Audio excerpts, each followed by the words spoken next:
vou colocar para gravar aqui essa sessão. Dessa forma você consegue o conteúdo depois gravado. Temos na sala aqui uma galerinha bacana. Bom dia, Alexandre, Ana Paula, Carlos, Cláudia, Érica, Graziela, José Ricardo, José Wilson, Camille, Marília, Fátima, Maria José, Nancy, Rafael, em três. Ih, o Rafa está logado 3 vezes aqui.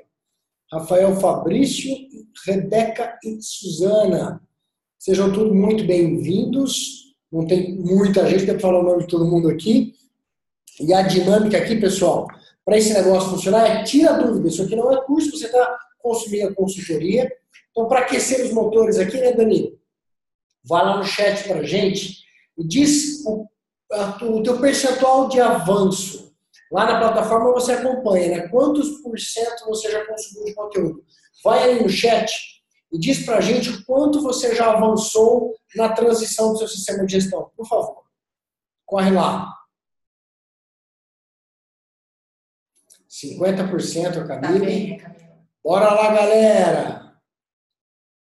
69. 69, tá chegando no finalzinho. 69 já tem que agendar a auditoria interna já. Já. Nancy, 50 também. Acredito que uns 70. Também tem que agendar a auditoria interna. Zé Ricardo iniciando, a Grazi iniciando. Bom dia, Carlos. Bom dia. Galera tá tímida ainda, tem pouca resposta aqui. E ó, aproveitando para quebrar a timidez aí, essa sessão é uma sessão exclusiva comigo e com a Dani aqui, 1 hora, para vocês tirarem qualquer dúvida.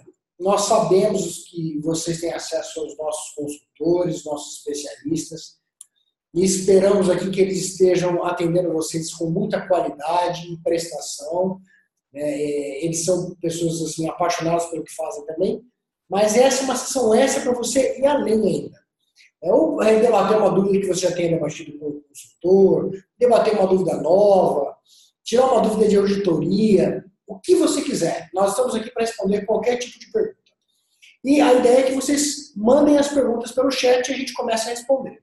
Então, por favor, comecem ali, ó, a Suzana dizendo que creio que estejamos chegando aos 55%, 70%. A auditoria interna está agendada para abril. Que fantástico. Já tinha final. A gente aqui, pessoal, vou dar mais uma embromada aqui para animar vocês a começarem a mandar as dúvidas aí. Vá formulando as dúvidas e mandando para a gente, porque senão perde um pouco de sentido aqui esse evento. Mas a gente aqui, assim, nós estamos muito felizes porque a Tempo tem ajudado muito a empresa do Brasil a fazer a transição. Através das nossas consultorias, através de cursos, através de web, né, material que a gente publica.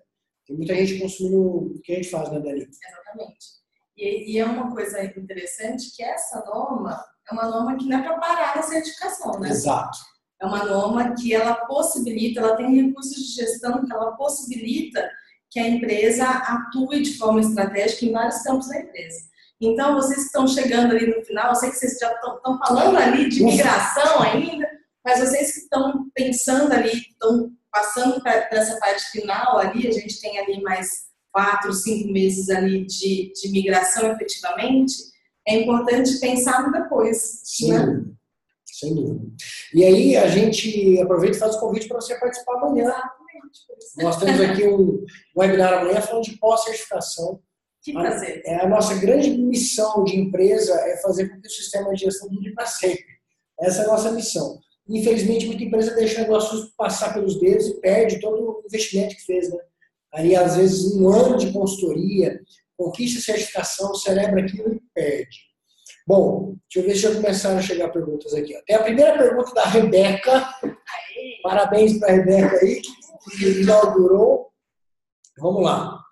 Poderia dar um exemplo de como tratar o requisito de gestão de mudanças que funcione de uma forma prática na organização? Ótimo. Ótima pergunta. A Rebeca, deixa eu ver o percentual dela aqui, porque ela não deve ter chego lá na plataforma. Mas vamos lá, Dani. O requisito de gestão de mudanças realmente é um requisito que tem causado algumas algumas dúvidas, porque assim, tem duas possibilidades. Ou a gente coloca um formulário de gestão de mudanças, que na rotina do dia a dia, como ele é utilizado de forma muito esporádica, quando uma mudança for realizada, a possibilidade disso cair em não utilização ou num documento para auditor ver, que antes da auditoria você vai lá ver e você completa, é muito grande. Por quê? Porque a rotina da empresa é um negócio insano, a gente sabe disso, a gente faz 15 mil coisas ao mesmo tempo. E mudança são diversos tipos de mudanças. Então, de repente, eu mudei uma estratégia de um processo, então eu mudei o fluxo de operações de um determinado processo, então, de repente, a operação. Eu mudei pessoas de lugar, então, de repente, eu fiz uma mudança interna de pessoas. Tudo isso são mudanças que impactam o sistema de gestão. Eu vou preencher um formulário cada vez que acontecer uma mudança dessa. É um pouco... não tem um sentido muito grande para a gente executar esse tipo de coisa. Então, por isso que a nossa recomendação é que as avaliações de mudanças sejam feitas por meio de análise crítica, né? Então, na análise crítica, ali, quando a gente tem ali o requisito de mudanças que impactam o sistema de gestão, eu já verifico, então, de acordo com aqueles requisitos de entrada, eu já verifico o que a empresa executou ali, quais foram os resultados, e se existe a necessidade de algum tipo de mudança, e se foi executado algum tipo de mudança, e avaliar os resultados disso. Então, realmente é um documento que a empresa utiliza, é um documento muito importante. As empresas também não sabem utilizar a análise crítica de uma forma estratégica. Exato. E é uma coisa que realmente isso precisa mudar. E quando a gente traz a gestão de mudanças para a análise crítica, fica muito mais fácil essa gestão e fica muito mais fácil essa análise. Sem dúvida. E aqui eu acho que uma sugestão bacana, você falou de rotina, né, Dani? Inclua a análise crítica na rotina do planejamento estratégico da empresa, né? Porque a partir de agora, atendendo o requisito 4, onde a gente fala de planejamento estratégico, que são elementos que precisam ser revisados, pelo menos uma vez ao ano, se a gente juntar essas coisas, então assim, quando você está implementando agora, no próximo ano, vai fazer a revisão do planejamento estratégico, revalidar a análise SWOT, inclui ali a análise crítica e já inclui o pacote de mudanças que vem com esse processo. Acho que pode ajudar, né? Nem só isso. As pessoas elas têm costume de achar que a análise crítica é uma ata que eu faço uma vez por ano. Por exemplo, aqui na Templon, a gente tem os nossos indicadores que são preenchidos diariamente. Né? Exatamente. Todos os processos são... Então, e daí, obviamente, a gente tem uma consolidação mensal desses indicadores. Então, mensalmente, a gente se reúne para fazer análise crítica desses indicadores. Esses índices, eles são dados de entrada. Então, a análise crítica ela tem que ser realizada ao longo do ano e daí, depois, periodicamente, vou pegar esses dados e consolidar numa ata. Mas a análise crítica, se eu pegar aqueles dados de entrada, eu preciso fazer aquela análise disso periodicamente. Se eu fizer uma vez por ano, é muito pouco. Verdade. Entendeu? A análise crítica ela tem que ser feita periodicamente. Eu posso consolidar, sei lá, trimestralmente para consolidar esses dados num único documento, mas a análise, se ela for feita só uma vez por ano, essa empresa está muito atrasada. É verdade. Então, de fato, colocar isso, a gestão de mudança, para um período tão longo, né, pode de fato prejudicar.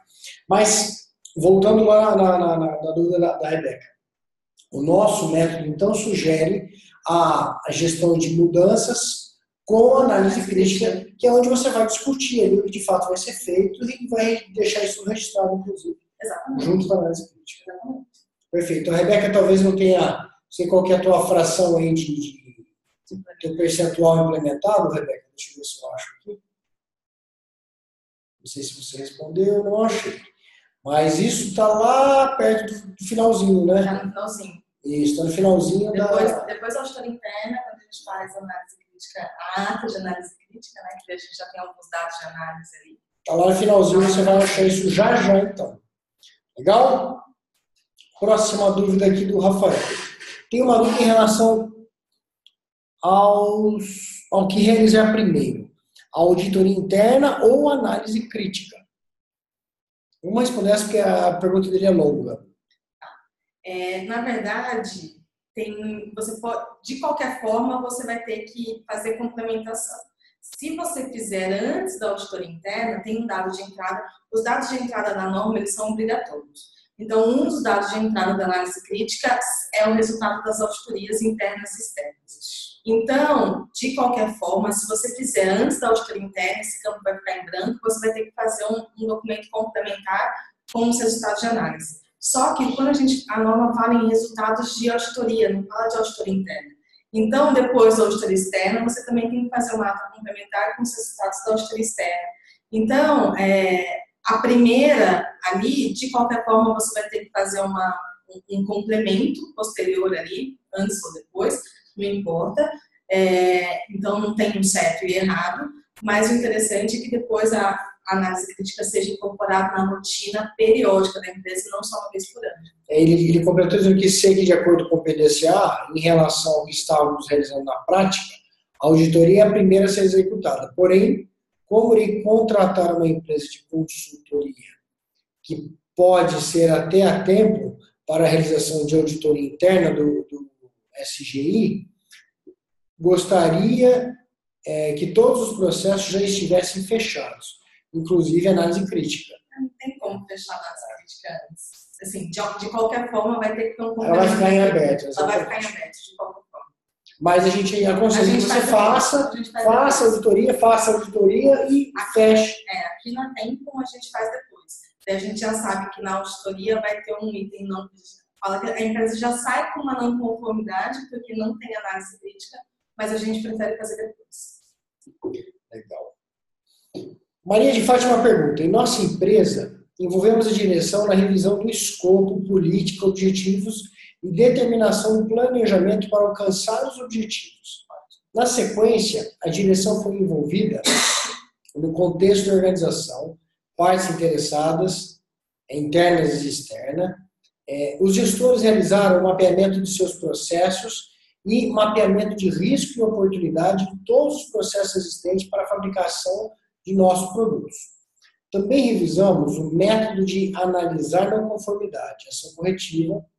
Planejamento de mudança também foi implementado através de uma instrução de trabalho, formulário de preenchimento e controle e monitoramento através de uma lista mestra. Acreditamos que estamos com 80% concluído do projeto de migração e já estamos nos preparando para a auditoria interna em março. Vocês acreditam que estamos no caminho certo? Certíssimo. Perfeito. Ali eu acho que é um texto longo, mas você passou por todos os elementos, os principais elementos de mudança da norma. A direção envolvida, né? A direção envolvida.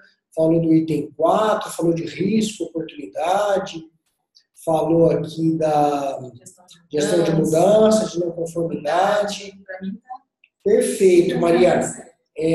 A minha curiosidade aqui, se você está consumindo a consultoria através do produto de consultoria de transição, ele serve como um guia para você também ter um checklist ali, ver se todos os elementos que nós aconselhamos ali durante toda a transição estão abordados aí nesse resumão que você fez. Legal. A Ana Paula coloca um comentário aqui que eu não entendi. Eu acho que ela está no pós-certificação fazendo. Ah, legal. Muito bem. A Nancy coloca assim, às vezes confundimos processos com setores e gestão de riscos. Será cobrado somente dos processos que sustentam o sistema de gestão? É isso? Ótima pergunta. Aqui é um pouco mais amplo, né, Dani? Na verdade, os riscos são cobrados em tudo que você fizer na organização. O conceito que deve permear a organização é o pensamento com base no risco, né? E toda vez que a gente falar risco, você lê risco, lembre da oportunidade. O que o sistema de gestão quer agora? Que todos na organização pensem em todas as possibilidades de falha e todas as possibilidades de melhoria. Onde? Em todo lugar. Em todos os processos, em todos os setores, em todos os departamentos, em todas as tarefas e atividades. Então, o que nós precisamos difundir para a sua empresa essa cultura do pensamento do que pode dar certo, do que pode dar errado, do que precisa ser melhorado. Isso é o pensamento com base no risco e oportunidade. No método que a gente propõe, nós mapeamos todos os processos. Né, Dani? Não fica nenhum processo de fora. Tanto que nós dividimos entre processos principais e processos de apoio. Nós já falamos isso aqui algumas vezes, que não existe processo melhor ou pior, mais importante ou menos importante.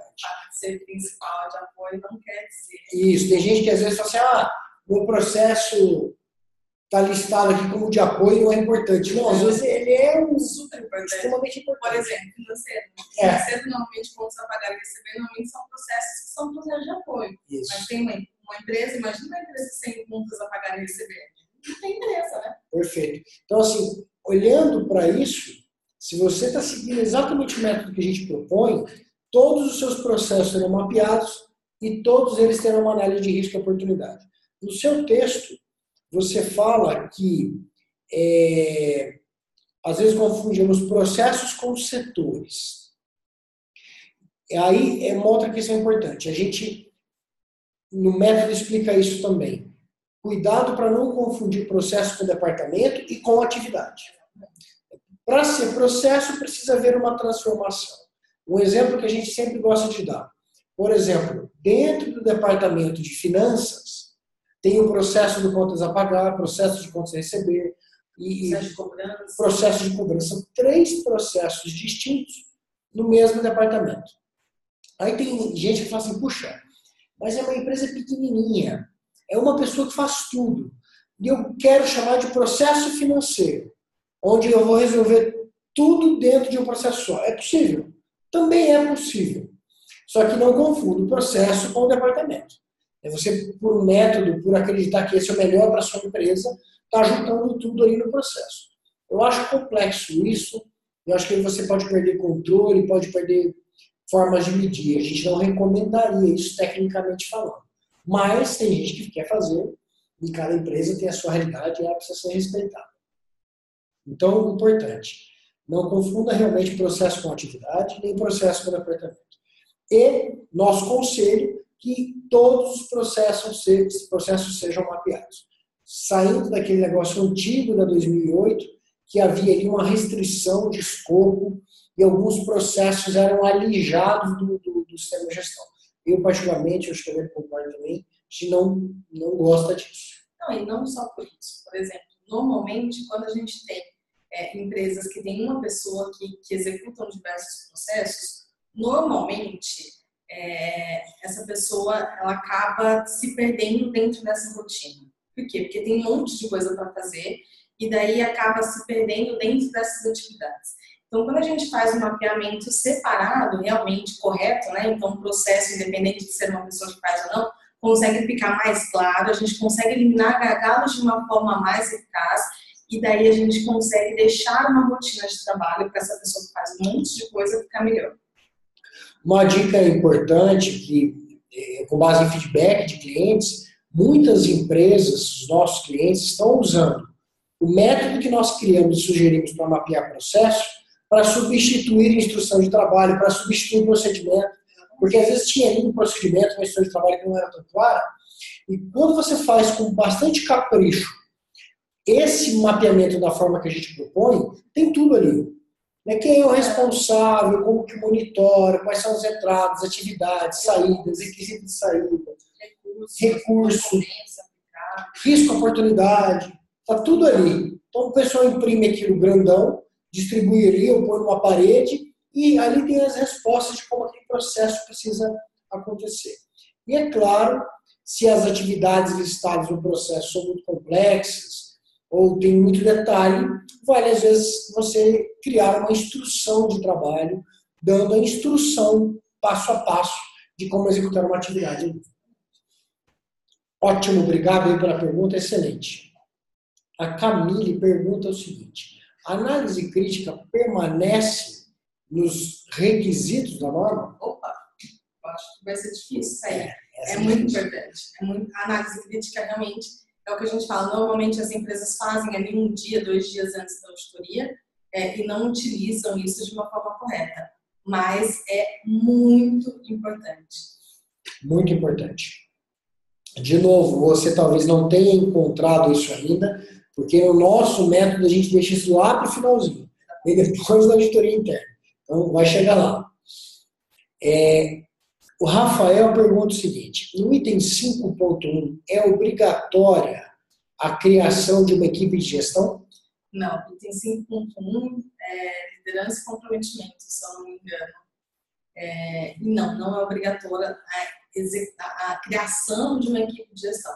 Aqui na Templum, a gente coloca como a criação desse documento, até como forma de facilitar a conversa das pessoas, porque às vezes alguém, por exemplo, lá da equipe de gestão, alguém pede para um outro funcionário fazer alguma coisa. Aquele funcionário não é líder direto daquela pessoa. Por que aquela pessoa me mandando fazer alguma coisa? Então, facilita a atividade ali dentro da empresa quando a gente tem uma equipe de gestão e são atribuídas autoridades e responsabilidades para aquela pessoa dentro do sistema de gestão, mas não é obrigatório. E tem um outro fator importante também, né, Dani, que nós, com a nossa consultoria, temos uma responsabilidade de promover uma mudança de cultura para a nova versão da norma, onde muitas empresas vêm de uma cultura que o RD é o centro das atenções do sistema de gestão. Então, quando nós propomos isso, que é a criação de um comitê, ou de um grupo de gestão, não que você quiser na sua empresa, também passa por essa questão de cultura, onde o RD vai descentralizar, descentralizar o sistema de gestão, envolver mais pessoas, ter mais gente envolvida, que é a proposta da norma, na nova versão, que está ficando velha, né? A gente fala aqui da nova versão, mas a nova versão já completou aí. E se parar para pensar que o comitê se reúne a cada mais ou menos 7 anos para fazer revisão nova, então, ou seja, a gente já está indo para o 3º ano, então, assim, daqui a pouquinho pode ser que pinte uma revisão nova. Pode ser. Diz, a expectativa é que essa revisão dure um pouquinho mais, uns 10 anos, mas vamos ver, o mundo está avançando tão rápido, né? Vamos lá. A Maria pergunta: vocês poderiam reforçar quais as principais mudanças em RH, recursos humanos? Observamos que o conceito teve a retirada de uma palavrinha. Desculpe. Teve a retirada de uma palavrinha e a mudança de outra muito importante. Né?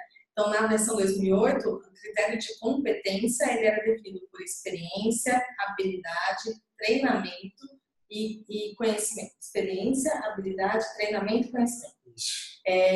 O que acontece? E era E, né?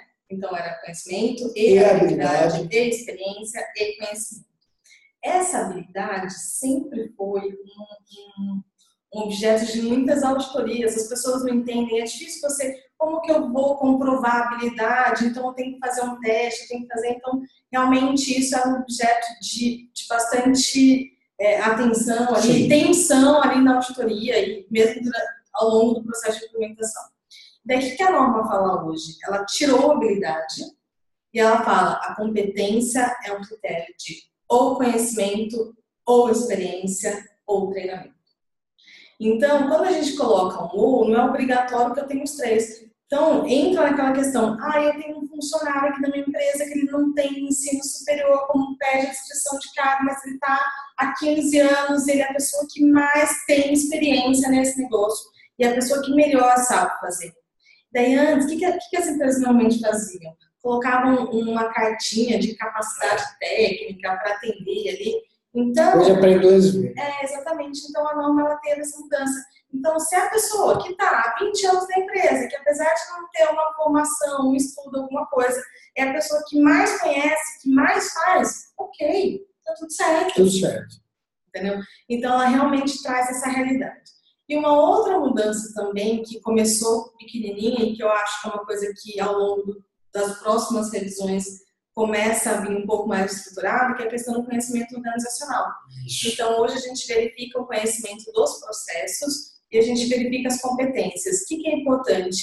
A gente conseguir verificar se aqueles conhecimentos organizacionais dos processos realmente estão alocados dentro dos processos. Aqui na Templum, inclusive, a gente chega até a fazer um mapa de risco Então, quais são os conhecimentos dos processos e como que isso está alocado? Eu tenho alguma possibilidade, tenho algum risco, falando em pensamento com base no risco, de eu ficar sem aquele conhecimento? Isso. Né? Então, e o que eu vou fazer? Se eu tenho um risco grande de ficar sem aquele conhecimento, qual vai ser o meu plano de ação para que realmente aquilo fique dentro da empresa? A grande questão do recurso humano, na minha visão, é você ter a consciência que as pessoas na organização são organização. Então, se você quer garantir qualidade e tem pessoas envolvidas em atividades, envolvidas em processos, de uma forma a empresa precisa garantir que aquela pessoa tenha competência para executar aquilo à excelência. E assim garantir no encadeamento de atividades e processos que ela vai contribuir para que naquele pedacinho continue tendo qualidade. Independente do regime de contratação. Independente do regime de contratação. Então, eu acho que a RH ganha um peso enorme no sistema de gestão. O nosso método te propõe em primeiro determinar quais são os conhecimentos necessários e depois avaliar se os conhecimentos estão disponibilizados, se existem os conhecimentos nas pessoas que fazem parte daquele processo. Então, é desenvolver esse pensamento. Fala, puxa, de fato, não é para inglês ver mais, mas é para garantir que o negócio realmente funciona. E eu acredito que com a explicação que a Dani deu agora, a norma flexibilizou um pouco o negócio, deixou um pouco mais fácil. Mas é importante ter esse compromisso, né, de garantir que aquelas pessoas envolvidas naquelas atividades, naquele processo, elas têm um conjunto de conhecimentos mínimo que foi estabelecido por você mesmo como mínimo para garantir a qualidade. Show de bola. Ana Paula pergunta. Bom dia. Acho que tem da Camila ali, né? Não, tem... Aí tem do Rafael. Caramba, pulei vários aqui. A Maria que perguntou essa do RH, legal. Aí vem do Rafael. No 7.2. Você está me testando. Nossa, ele está vendo que eu estou aqui. Ainda bem que você está aqui, porque eu não lembro quase nada. No 7.2, eu posso somente atualizar a minha descrição de cargo, substituindo habilidade por conhecimento, e fazer uma avaliação pontual se os colaboradores possuem os conhecimentos necessários? Pode até manter os dois, se quiser também, né? Assim, as habilidades, elas são realmente, eles são realmente pontos importantes dentro de uma avaliação de um funcionário.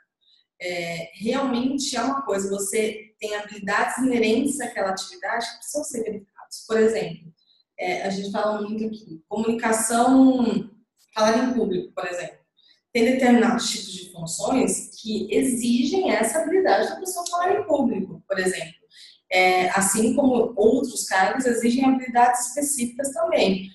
Uma pessoa que trabalha com recrutamento e seleção tem que ter habilidades específicas ali no momento de fazer essa atividade de recrutamento. Então, as habilidades, em nenhum momento a gente está falando que não são importantes. São muito importantes. A questão é que, como a norma exigia registro, né? Agora a informação documentada, mas como a norma exigia registro de todos os pontos, ficava aquele critério como que eu vou registrar, como que eu vou evidenciar o atendimento ou não daquela habilidade. Mas se você tem habilidades na sua descrição de cargo e essas habilidades não foram feitas para a norma, foram feitas porque realmente são habilidades importantes para o cargo, você pode manter, não tem problema. Isso, é muito importante, porque se você já gosta e funciona para a sua empresa, não precisa mudar. Não precisa mudar. O cuidado aqui, Dani, me corrija se eu estiver errado, é a preocupação com o conhecimento organizacional. Exatamente. E aí, no método que eu acabei de explicar, a gente identifica o conhecimento em cada um dos processos e talvez você tenha que fazer um ajuste. Mas se você tinha algo que funcionava, que funciona para a sua empresa, pode manter. A norma não... O que tiver a mais não tem problema, né? Ela está menos restritiva nesse caso. Exatamente.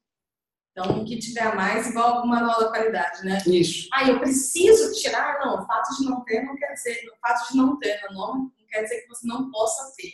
Né? Tem empresa que foi revoltada com isso. Que falou assim, não, mas nosso manual é muito bom, a gente usava o manual ativamente. Claro, continua usando. É que 90% das empresas só preenchiam aquele negócio para mostrar para o auditor. Tem um cliente nosso é um cartório de Minas, que no primeiro momento a gente tirou o manual e depois a gente chegou à conclusão que fazia falta. E a gente voltou para o manual. E, né? Então, se funciona, não precisa tirar. Perfeito. A Camille pergunta novamente. Nós temos algumas pessoas que executam alguns processos, porém, elas são terceirizadas, mas trabalham dentro da nossa organização. Preciso ou posso colocar elas na planilha de gestão de recursos humanos? Precisa, porque elas executam parte do processo. O que a norma fala, né? Pessoas que afetam de forma consistente a capacidade de entregar produtos e serviços conforme precisam ser competentes. Então, pessoas, não falam funcionários CLTs, falam aquelas pessoas que trabalham, que podem impactar no resultado conforme da empresa, precisam ser competentes.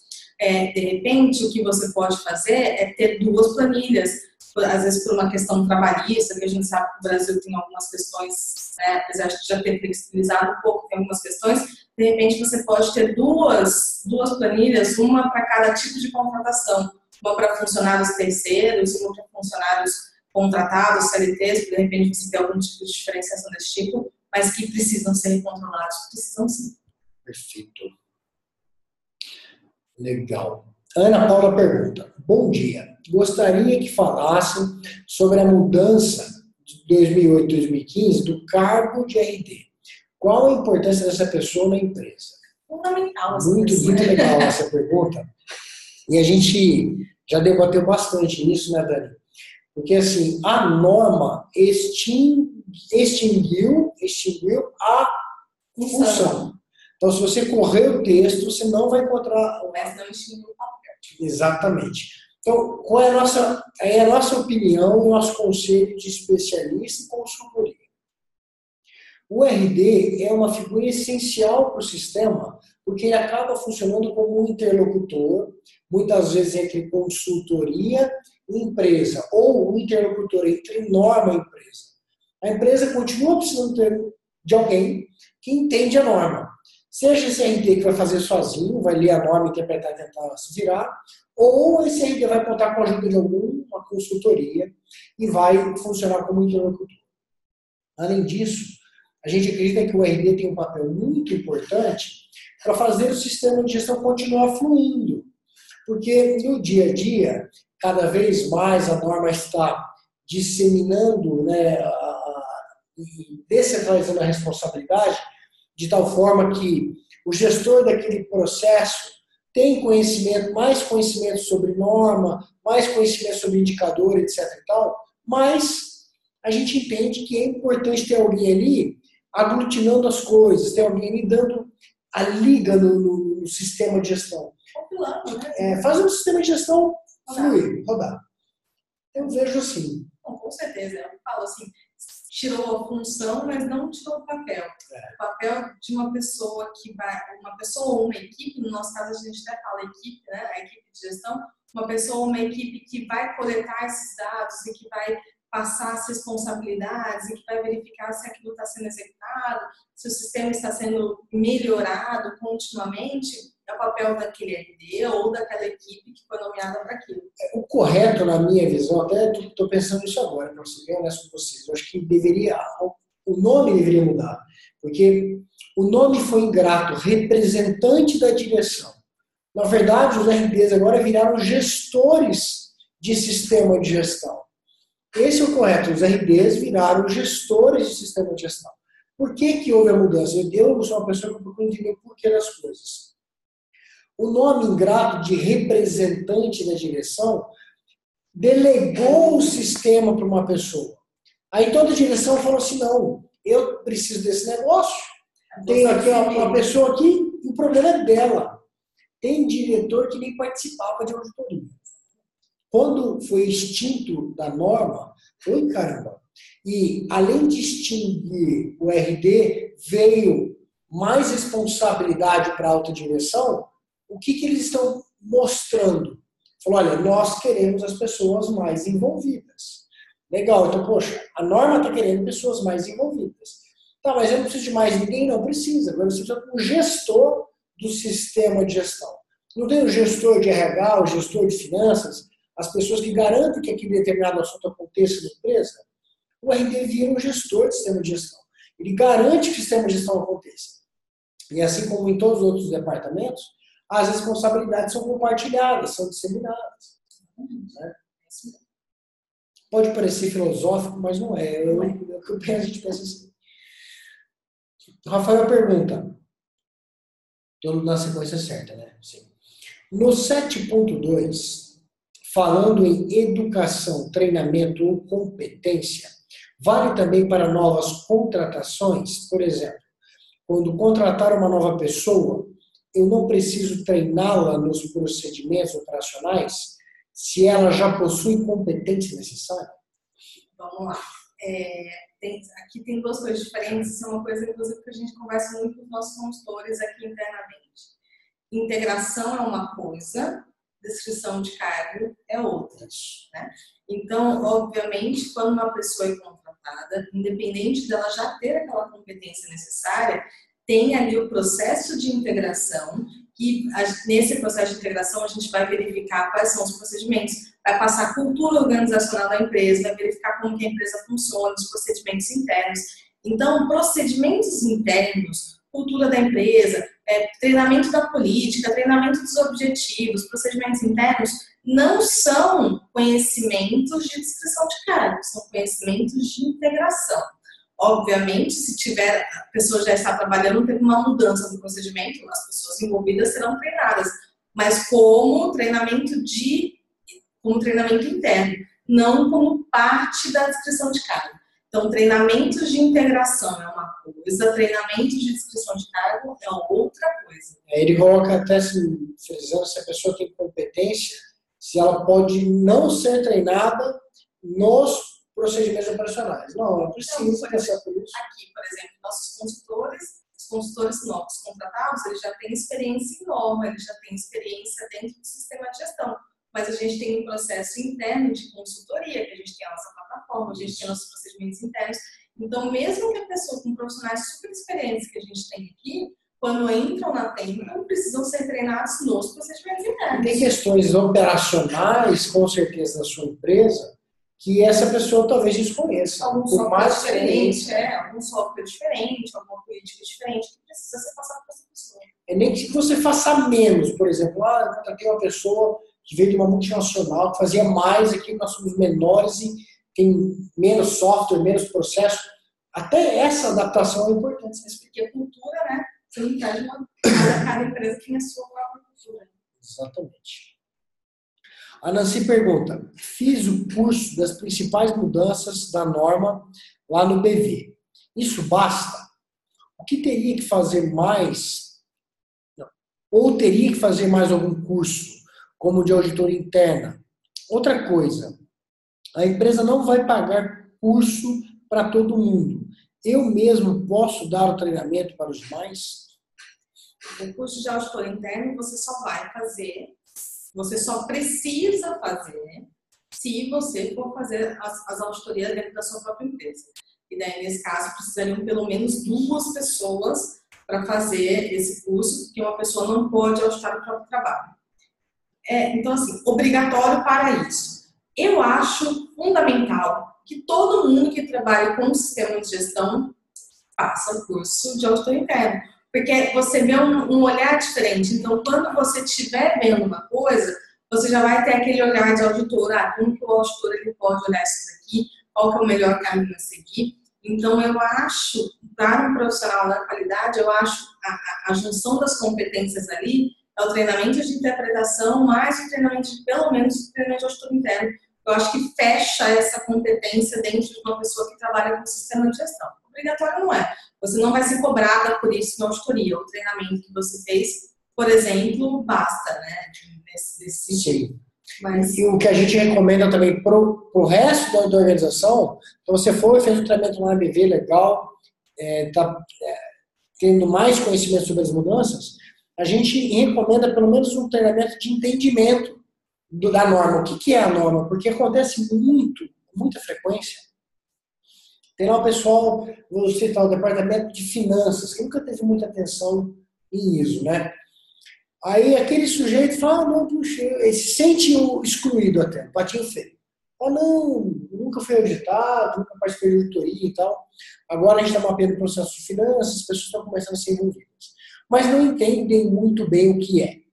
Na nossa consultoria, a gente provê uma apresentação mais simples para que você apresente para a empresa o que é a ISO 9000. E a Templo tem um curso, que é um curso de entendimento do sistema de gestão, que com uma carga horária de 8 horas, não é isso? São 8 horas de treinamento super legal. Então, se você tiver interesse, a gente tem programas de pacotes aqui super legais para que você possa oferecer para a empresa inteira fazer e essas pessoas tenham mais conhecimento sobre a norma. Tem um pacote também de entendimento mais auditor, né? Isso. Também tem.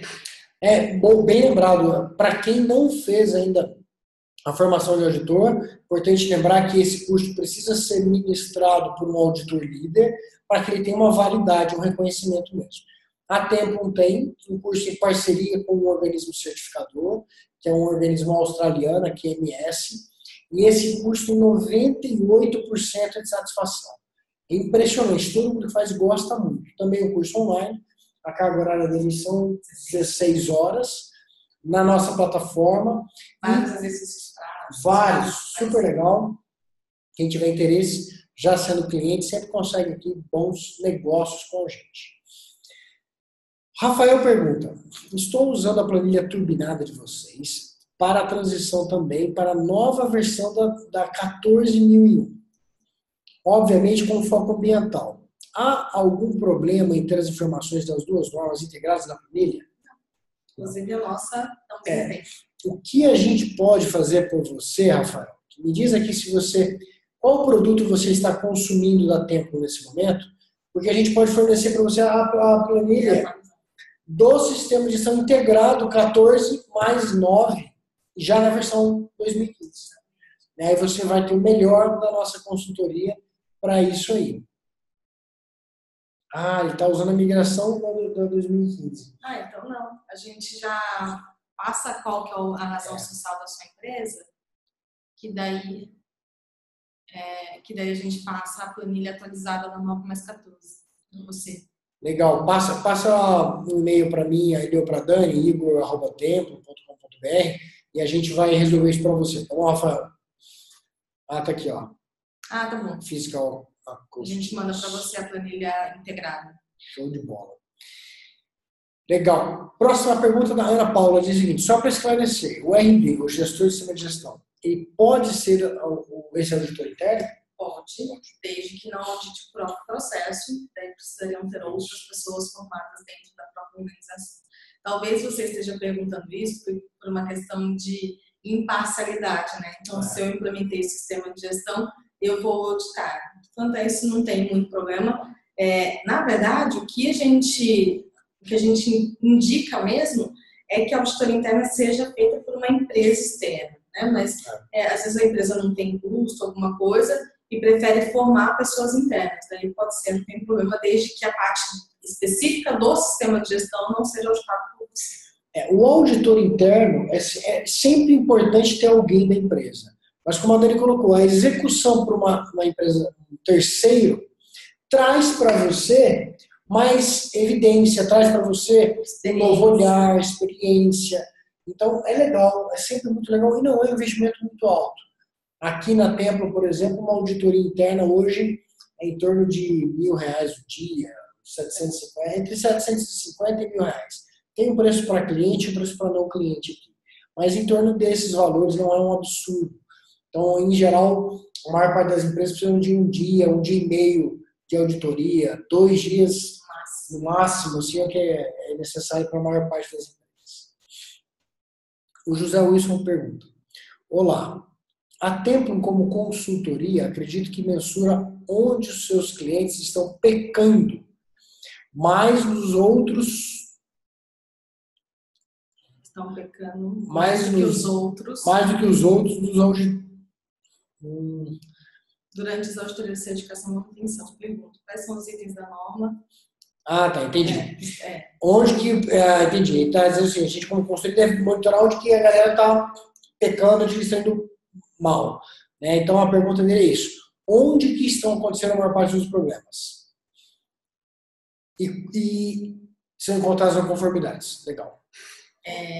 Na minha concepção, os problemas maiores ficam nessa questão ainda do RH, né? Conhecimento organizacional, descrição de cargo, juntar essas duas coisas como que a empresa faz, eu ainda acho que são os objetos maiores ali de não conformidade. Mesmo porque quem faz aqui conosco, que é a nossa experiência, essa parte inicial de contexto, escopo, política, objetivos, riscos e oportunidades, é muito fechado, né? Então, é muito alinhado ali. Então, é muito difícil algum cliente nosso ter algum tipo de problema nesses aspectos ali. Então, ainda continua sendo a parte de registro, informação documentada como evidência de alguns processos. Então, na minha concepção, continua sendo o RH ainda a parte mais frágil. E há ainda um apontamento de um auditor ou outro quanto o não envolvimento tão amplo ou profundo da alta direção quanto esses auditores gostariam. É que eu, particularmente, gosto muito dessa visão. Um auditor que quer perceber ali, de fato, a alta direção envolvida de verdade no sistema. Então, isso aparece em alguns relatórios também. A Érica pergunta: bom dia, gostaria de saber como criar evidências de conhecimento organizacional. Vamos lá, na nossa planilha turbinada lá, que é a parte dos mapeamentos de processos, eu tenho um quadradinho, esse quadradinho é conhecimento organizacional. Nesse momento, eu estou verificando o conhecimento organizacional do processo. Eu ainda não vi pessoas, eu ainda não vi cargos, então eu olho para o processo. Bom, para eu chegar nesse resultado esperado, quais são os conhecimentos necessários para conseguir esse resultado? Faço aí.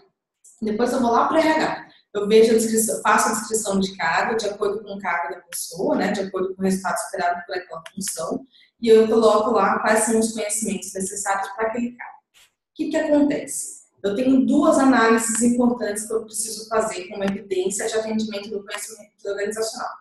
A primeira análise é o seguinte: esses conhecimentos que eu listei como obrigatórios para o funcionamento do processo, eles estão alocados dentro das descrições de cargo? Eu consigo enxergar, então, as pessoas que fazem parte desse processo, eu consigo enxergar na descrição de cargo que esses conhecimentos eles existem dentro desse processo? É a primeira análise que eu tenho. Não. Todos esses conhecimentos que eu citei realmente estão alocados na descrição de cargo das pessoas que fazem parte do processo. Ok. Segunda análise que eu vou fazer. As pessoas estão competentes, as pessoas têm esse conhecimento, né? Então eu tenho o processo, tenho a descrição de cargo e a pessoa. A pessoa tem esse conhecimento? Quantas pessoas daquele processo têm aquele conhecimento obrigatório para o processo? Tem uma pessoa, então eu estou com um percentual de risco muito grande caso essa pessoa aconteça uma coisa com essa pessoa. Ficou doente, saiu de férias, essa pessoa só tem um conhecimento da empresa, essa pessoa saiu de férias, e aí? Durante aquele mês eu vou ficar sem aquele conhecimento disponível, aquele conhecimento obrigatório para o processo? Então eu faço essa análise. Então, são duas análises. Então, tem como evidência essas duas análises obrigatórias que eu preciso fazer. Perfeito. Nenhuma dúvida mais? A sala foi enchendo aqui ao longo do bate-papo. Bastante gente chegou. Thaís, Suzana, Sandra, Rose, a Rebeca. Mais nenhuma dúvida, pessoal? Chegou uma aqui, ó. Edson pergunta: com relação à gestão de risco, o que vocês recomendam apresentar para o auditor? Estamos utilizando a FEMEA para todos os processos. É suficiente?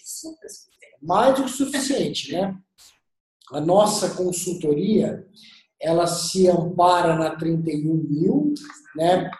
Com o método, então, para quem conhece a 31.000, vai enxergar ali algumas coisas.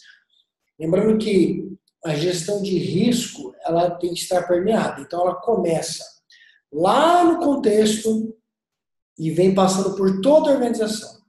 No nosso método, para a gente garantir isso, a gente incluiu no mapeamento de processo, porque a gente recomenda mapear todos os processos. Não, e não só no mapeamento de processo, né? A gente tem na análise Análise crítica, a crítica. gente tem no formulário de não conformidade, a gente tem análise de risco e oportunidade das ações também, então se a relação tem algum tipo de impacto também. Então a gente consegue, então a gente começa a análise do risco no item 4 e a gente termina no item 10. Então a gente passa a norma inteira fazendo análise de risco. Risco e oportunidade. Exatamente. E aí nós desenvolvemos um método para poder determinar quais são os riscos que terão atenção de gestão e as oportunidades também, porque é muito comum, no final dessa implementação, você ter uma planilha lá com, sei lá, 100 itens. Fala, nossa, 100 itens, vai ficar louco aqui, né? Então a gente criou lá uma forma para você classificar riscos e oportunidades, determinar uma nota de corte, e esses riscos que estão acima dessa nota de corte vão para uma planilha de gestão de risco e oportunidade e para o plano de ação com base no 5W2H. Assim a gente resolveu a gestão de risco. Agora, bem objetivamente a tua pergunta, usando o FEMEA, que é uma ferramenta para isso, para analisar modos de falha, nota 10. O que mais? Mais perguntas? Temos aí mais uns minutinhos aqui. Todo mundo sem dúvidas? Acho que a gente pode fazer a divulgação dos nossos eventos programados agora, né? Legal. Então, amanhã a gente tem... Chegou uma dúvida aqui. O Edson está aproveitando... Deixa eu deixar aqui preparado. Tem que fazer a SWOT. Com relação à gestão de risco... Não, ele falou da FEMEA, depois ele colocou embaixo. Tem que fazer a SWOT. Ah, tá. Tem que fazer a SWOT. Legal. Na verdade, a SWOT é uma das formas de atender o requisito 4 com o contexto da organização. É o item que a gente mais gosta. Lá no comecinho da norma, a gente começou a atender, quando saiu a primeira versão ali, a gente começou a atender com Canvas. E a gente viu que ficava um pouco complexo para a empresa, então a gente entendeu que a análise SWOT é uma maneira mais fácil e mais didática de atender o requisito. Mas também você pode atender de diversas formas. Então, tem gente que faz Canvas, tem gente que faz SWOT, tem gente que faz BC, tem gente que faz apresentação de PowerPoint com os itens ali da análise. O texto da norma, ele fala em análise de ambiente interno e análise de ambiente externo. Ele não fala SWOT. Exatamente. Então, como você faz isso? Se você garante uma análise de ambiente interno usando o método que você criou, também vale. Exatamente. A SWOT é justamente isso. Análise de ambiente interno, força e fraqueza, externa, ameaça e oportunidade. Exatamente. A Camille pergunta, na empresa colocamos na carta de versatilidade as pessoas que são treinadas para cada instrução de trabalho. Posso colocar as ITs no mapeamento para ajudar nessa análise das pessoas que fazem parte do processo? Ou talvez envolva o conhecimento na carta de versatilidade ou como integro tudo isso? Não, eu acho que se você colocar as ITs ali dentro do mapeamento de processo, a gente tem, inclusive, no campo de documentos aplicáveis. Tem, né? sim. Então, no nosso mapeamento tem conhecimento organizacional, documentos aplicáveis. Vou abrir aqui e compartilhar com a galera. E daí você consegue fazer tudo isso dentro do mapeamento. Você consegue integrar isso de forma mais fácil. Aqui, ó. Que a gente está falando de cabeça aqui, mas talvez tenha alguém que não chegou lá ainda. Vou colocar aqui a base de processo. Aqui, ó. Aqui, ó. Ali a gente tem conhecimentos e legislação aplicável. Tem empresas que preferem, ao invés de colocar legislação aplicável, que às vezes não tem alguma legislação envolvida naquela atividade, então tem empresas que trocam legislação aplicável por documentos aplicáveis. E daí você pode colocar os documentos internos relacionados a esse processo. Exatamente. Pode mudar aqui, né, Daniel? Documentos. A parte de legislação ela é muito importante para empresas que são muito reguladas, né? Então, o mercado farmacêutico, o mercado de alimentos, setor químico, essas empresas que são muito reguladas, isso é muito interessante. Mas se sua empresa não faz parte de um mercado tão regulado assim, que a exigência de uma legislação não impacta tanto no resultado do processo, daí você pode trocar. Perfeito. Legal. Como está sendo auditado e evidenciado o item de ambiente 714, ambiente para o trabalho? Esse item é um item novo também que veio na norma, e as pessoas ficam um pouco muito preocupadas. Ficam preocupadas, ficam confusas. O que é importante a gente falar desse requisito? Pensar o que eu preciso para o meu produto. Então, de repente, eu tenho uma situação, eu trabalho numa câmara fria, por exemplo. Esse é o ambiente para a operação dos processos. Então, quais são os cuidados que eu preciso ter para operar dentro de uma câmara fria? Então, eu preciso do EPI necessário, tem um tempo máximo que a pessoa pode ficar exposta, depois ela tem que sair, tem que tomar cuidado com o choque térmico, então tem que ter um ambiente de transição. Então, tem essas considerações. Então, eu tenho que olhar qual que é o ambiente necessário para a operação do processo. Esse ambiente está conforme e as pessoas que integram estão conformes, estão participando de uma forma tranquila. Parte de telemarketing, que você fica no telefone o tempo todo, então você tem que ter um tempo de descanso, você tem que ter... Então, quando a gente fala de ambiente para a operação dos processos, você verificar a junção. Eu falo que é encontrar o equilíbrio do que o processo pede e do que precisa ser feito ali, né? Aqui, eu profissionalmente, pessoalmente, aprendi muito com esse item, porque a gente às vezes acredita que todo mundo tem bom senso. Exatamente. E com esses milhares de clientes que a gente atendeu aqui, a gente descobriu que alguns empresários não têm bom senso. E vimos assim, situações deploráveis. Né? Banheiro que era intragável, não dava para usar. Isso influencia o processo, influencia a qualidade do produto e a vida da pessoa que está ali, né, dedicando o tempo dela para te ajudar a empreender, te ajudar a fazer da sua empresa um negócio de sucesso. Então, a norma traz esse item e acaba com essa questão do bom senso, né? Faz todo mundo olhar para isso com mais atenção e é óbvio que muitas vezes o bom senso deve prevalecer. Fala, puxa, dá um exemplo aqui da Templo, é uma empresa de consultoria, o ambiente para o trabalho. A gente já tentou aqui, uma vez, colocar todo mundo no mesmo ambiente. Não foi muito bom. Era uma sala grande, um ambiente aberto. Mas, por exemplo, os programadores, desenvolvedores de software precisam de um ambiente com um pouco mais de silêncio, para se concentrarem mais. O pessoal de vendas é mais... fala mais. E, puxa, aí não rolava isso. Então, hoje eles estão em ambientes separados. Tem que ter um ar-condicionado, porque é calor na nossa cidade. A mesa, a cadeira adequada, que não provoque algum tipo de lesão. É o que, numa empresa de consultoria, isso impacta e importa. Né? O equipamento para deixar o monitor na altura correta e tal. Agora, tem várias outras situações que são mais delicadas e que, se você não tem condições de fazer uma análise mais técnica, existem empresas que fazem isso. Exatamente. Mas, assim, respondendo a pergunta de forma objetiva, como está sendo auditado e evidenciado, a primeira coisa que o organismo de certificação vai verificar é se tem alguma legislação aplicável àquele processo. Então, por exemplo, esses casos que a gente citou, estou numa empresa de telemarketing, a gente sabe que tem legislação aplicável para aquele ambiente de trabalho. E vai aplicar essa legislação e vai verificar como que essa legislação está sendo atendida. Se não houver uma legislação, o que normalmente a gente faz uma pesquisa de satisfação interna, e nessa pesquisa a gente faz uma avaliação dos pontos dentro do ambiente de trabalho, né? Então, dos recursos necessários para o ambiente de trabalho, para verificar se eles estão satisfeitos e se existe alguma necessidade de melhoria.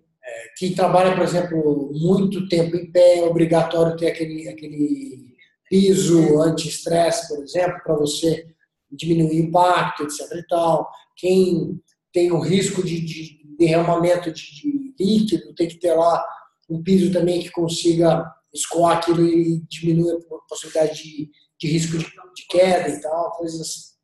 Então, mas a primeira coisa é isso. Tem legislação, sempre seguir a legislação. Perfeito. Nancy pergunta o seguinte: esses cursos que oferecem online têm validade caso o auditor venha a pedir certificado de conclusão do curso? Todos os cursos têm certificado e o curso e a validade do certificado é enquanto aquela norma estiver vigente. Isso. Né? Então, e mesmo, por exemplo, às vezes tem alguma confusão.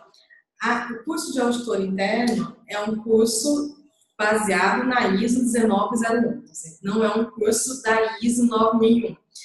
Obviamente, a gente fala da ISO 9001, como que a gente vai atender determinado requisito. Mas o curso de auditor interno é um curso baseado na ISO 19011. As pessoas falam assim, meu curso, eu tenho curso de auditor interno que, sei lá, de uma norma que não mudou. Por exemplo, a USAS mesmo é uma norma que está em processo de mudanças que ainda não mudou. Eu tenho um certificado de auditor interno de 2008, tá? Mas a 19011 mudou em 2012. Né? Então, o seu certificado não está mais válido porque a norma base de referência de auditor interna teve alteração. Então, o certificado ele fica válido enquanto as normas observadas naquele curso estão válidas e não estão obsoletas. E há uma confusão também com o curso de auditor líder, né? Exatamente. Que tem um prazo de validade diferente do curso de auditor interno. Exatamente. O curso de auditor líder vai dar de 3 anos. E nós provemos os certificados e nós somos suspeitos para falar, mas a nossa empresa é muito reconhecida e conhecida no mercado na qualidade daquilo que nós fazemos. Então, um curso certificado pela Tempo tem muita validade no mercado. Ele fala assim, é um curso online, né? Mas para você ter o certificado, você tem que passar uma prova com mais de 70%, então tem que ter um resultado acima de 70%, e vou falar que não é um resultado tão fácil assim. Tem muita gente que ou vai raspando ou que não passa na primeira tentativa. E só pode fazer a prova duas vezes. E tem tempo para fazer a prova. Então, assim, nós somos muito rigorosos com isso. Nós não fazemos questão nenhuma de espalhar certificado pelo mercado. A gente quer, de fato, que você faça o curso e aprenda com ele. Sempre tive um olhar voltado para o produto, porém agora fica voltado para o colaborador. Entendi. Se você puder especificar um pouco mais, Gabriela. Eu estava falando do item 714. Na verdade, no ambiente de trabalho. Tá. Na verdade, continua sendo voltado para o produto. Então, quando eu falo ambiente para operação do processo, eu falei, então eu tenho um determinado processo, quais são os requisitos que esse processo precisa cumprir. Então, por exemplo, a gente tem uma indústria de sorvete que é o nosso cliente. Então, tem uma grande parte dos processos que acontecem dentro de uma câmara fria. Esse é o ambiente de operação desses processos. Então, tá bom. Quais são as legislações ligadas a esse processo que eu vou cumprir? Então, eu estou ligada com o processo, verificando legislação. No caso, quando não tem legislação específica, que a gente vai para o colaborador e o colaborador faz uma análise desse processo. Mas não é uma norma, não é um item voltado para o colaborador especificamente, como a norma 18.001 ou 45.001, que se preocupa com a saúde e segurança do colaborador. É voltado para o processo ainda assim. Legal. A Cláudia pergunta o seguinte: com relação à planilha da turbinada da 9+14, vocês vão disponibilizar para todos que queiram ou só para determinadas empresas? Cláudia, a nossa consultoria de 9+14, só para deixar isso claro para vocês. Se você é cliente, como o colega, não me lembro, acho que é o Rafael, quem fez a pergunta, de migração da ISO 9001, mas você tem o sistema de gestão integrado 9+14, nós temos um produto mais adequado para vocês, que é a 9+14. Se vocês têm o desejo de migrar para esse produto, a diferença financeira não vai ser um absurdo, é uma diferença pequena. Então, além dessa planilha, existem vários outros detalhes específicos para quem tem o sistema integrado 9.14 na versão 2015. Tá? Desculpe. Se não for o seu desejo fazer essa migração de produto, a gente pode fornecer para você também essa planilha, já sendo cliente nosso de migração ou de consultoria. Legal? Então, manda e-mail para a gente também, Cláudia, para a gente não esquecer disso, por favor. Rebeca diz o seguinte: novamente em relação à gestão de mudanças. Entendo a forma de tratamento proposta por vocês, mas e para as mudanças que ocorrem nos processos de forma mais ágil, já que não teríamos tempo para esperar e tratá-las em uma ata de aceder aqui, análise de crítica de direção, que acontece ao menos a cada 3 meses, aqui na empresa dela. Parabéns, muito legal. PS, parabéns, vocês são demais. Estão com 80% de transição, apoiado em todo o material, free disponibilizado. Puxa, que fantástico. Vamos lá. Nesse caso, especificamente, a sua empresa deve ter, se vocês fazem reunião de análise crítica a cada 3 meses, então eu imagino que vocês têm reuniões gerenciais que aconteçam periodicamente. Então, eu recomendo que você trate essa forma de gestão de mudanças em reuniões de gestão periódicas, e daí você pode utilizar a ata de reunião mesmo, né? Então, inclua no seu modelo de ata de reunião um campo ali, mudanças ocorridas, mudanças propostas, alguma coisa que você faz essa análise de mudança dentro da sua própria ata de reunião. Vou dar uma dica para você, vai na nossa análise crítica e faz uma colinha lá dos campos que a gente usa para fazer a gestão de mudança e põe esses campos na sua ata de reunião. Já resolveu o seu problema. Exatamente. E parabéns para você, porque essa frequência de análise crítica, essa preocupação é espetacular. A gente viu isso pouquíssimas vezes aqui. É uma ótima prática. Pessoal, muito bom. Eu comecei aqui apreensivo, achando que não ia ter muita pergunta. Vieram muitas perguntas, a gente fica super feliz com isso. Para encerrar, nós vamos compartilhar uma novidade aqui com vocês bem rapidamente. Lá no site da Tempo, que está aí na tela para vocês, ó, tem um item novo aqui, que é o ao vivo. Por aqui vocês vão encontrar sempre com facilidade os próximos webinars. Por exemplo, o Tira Dúvidas, que está acontecendo agora, estava listado aqui. O próximo listado acontece amanhã, que é como manter e evoluir continuamente seu sistema de gestão. Dê uma olhadinha lá, ó.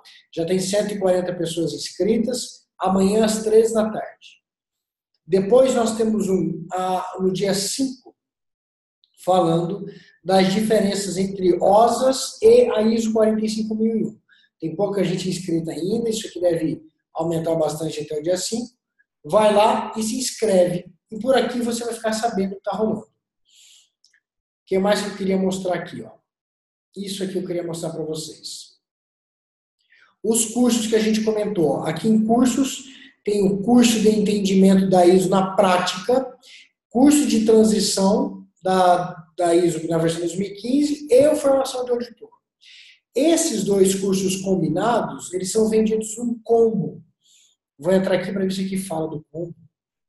Esse é o curso de entendimento, ó, eu e a Dani, ministrando o curso. Vocês vão ver todas as informações do curso aqui. Ó, tá aqui, ó. Que é o combo, o auditor interno mais o entendimento na prática, por R$ 799 apenas, os dois cursos. Se você tiver mais gente para treinar aí na sua empresa, conversa com a gente consegue mexer mais nesses valores, dando mais benefício para vocês. Tá? Isso aqui dá para pagar parcelado, dá para fazer no boleto, no cartão de crédito, do jeito que for mais fácil para você. Legal? Deixa eu voltar aqui. Pronto. Bom, 10 horas e 10 minutos. A Cláudia manda aqui um muitíssimo obrigado. E como sempre, nota 10 para a equipe Tempo. Muito obrigado. A gente pede para vocês, corre lá no chat e dê um feedback de 0 a 10. O quanto foi útil para você essa sessão de Tira Dúvidas, por favor. Lembrando que tem todo mês, né? Essa sessão exclusiva. Até o final da migração, estaremos aqui. Até o final da migração, que é agora, já está aí, gente. Páscoa está chegando. A gente já estava discutindo aqui o que nós vamos dar de brinde de Páscoa para os nossos funcionários. Aí, ó, já é retinha final. Já estamos em junho. Julho, para gente, aqui na Tempo, o nosso deadline é junho, porque a gente entende que depois é muito difícil até conseguir data de auditoria, com auditor e tudo mais. Então, a gente entende que junho é o deadline para você começar a sua implementação. Lembra que tem muito menos auditor do que empresa no Brasil. Então, são cerca de 20 mil empresas certificadas, só na ISO 9001, e a gente não tem 20 mil auditores aí para fazer uma auditoria em cada empresa. Então, e nem o organismo de certificação tem. Exatamente. Então, corre, não deixa para o final, porque quem chegar por último vai pagar mais caro, vai ter problema. Exatamente. Legal? Muito bom, um monte de avaliação positiva. Muito obrigado, pessoal. É isso aí. Até mês que vem. Tchau, tchau. Tchau, tchau.